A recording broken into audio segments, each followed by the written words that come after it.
Ladies and gentlemen, it is your amazing host here. That is right, it is Team Rai. Anywho, how's everyone doing on this Tuesday's edition? I am doing very excellent. Anyway, I'll discuss my social media accounts when this video is completely over. Now, I want you guys and gals to sit back, relax, put your feet up, grab some meat, or grab something to drink. Or maybe, just maybe, you want to chill like a villain and hear my thoughts, my opinions on the subject.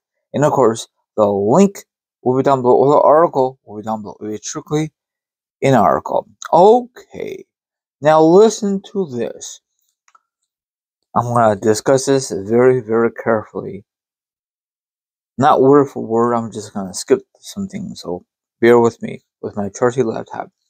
RVD recently discussed his recent appearance on last week's ECW-themed edition of WWE NXT at the 2300, probably mess up, arena in Philadelphia, Pennsylvania. You know, of course, that place has a lot of history from the original of ECW. I think that's all I'm thinking. You can watch all the old school stuff on Peacock, I think, or if you don't live in America, it's on WWE Network, I think. All the old school footage from that. RVD also discussed about Vince McMahon bring back the ECW during the early 2000s. And he thinks, and I totally agree with RVD, McMahon buried of ECW. He destroyed it. What's the point of buying ECW if you're not going to use it the proper way? I don't understand that. I know McMahon is a business decision. There's a lot of things when he did it with the ECW was very, very uncalled for. He should have never become ECW champion. It was not necessary. He did the same thing back in the day when he was WF champion. Remember that moment? So I know he was the chairman, but come on now. You don't need to do that. You know, he really destroyed ECW. I know it was his version, but he destroyed it regardless. It's a sad day in professional wrestling. You know, I love, of course, the Paul Heyman's version of ECW. I remember watching it. I think it was on late Saturday night. I forgot what channel was it on in my area. My brother and I used to watch it once in a while, you know. And they're very, very unique, very different, and I got hooked on it, you know. I don't think my brother and I ever ordered the pay-per-views from ECW. We just saw the recap on that Saturday, you know. It was very, very, very interesting. I know for sure that all us, the ECW pay-per-views is on Peacock, I think. Or maybe they add more, I don't know. But the only thing that's kind of sad that McMahon buried ECW completely. You know, I know they use it in the angle, the invasion angle, but come on, McMahon, you could have done way better with this. You could make a proper brand back in, what was it, 2001? Something like that. I don't know. I think when he bought it from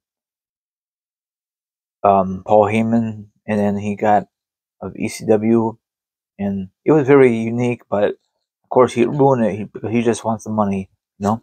He want no competition, you know. I think that's what he was afraid of, competition. Competition is good. Make these wrestlers edge of their feet, edge of their seat. Make the wrestlers earn their damn money, not just handing over their money, you know. So I miss the good old days of, in my opinion, competition, you know. Monday Night Wars was awesome, you know. I remember one time when the original of ECW made an appearance on Monday Night Raw. I guess McMahon and Paul Heyman made an agreement. I didn't know that until I watched the Paul Heyman documentary, or maybe the rise and fall of ECW. But it's sad. It really is about ECW, the original one. Forget about McMahon's version, because he definitely destroyed it.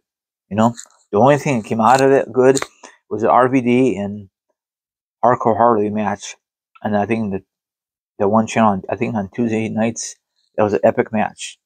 I think it was a Hardcore Harley went through a table, and then he had splinters went through his back. That was an epic match, but it sucked what happened to Hardcore Harley. But after that, it went downhill, in my opinion. If I'm wrong, let me know. Probably was bad regardless. You know, the mummy thing, and they did some crazy crap with this company. You know, they don't care. You know, he bought it. He just wanted to destroy it and bury it, and he did. So I totally agree with RVD.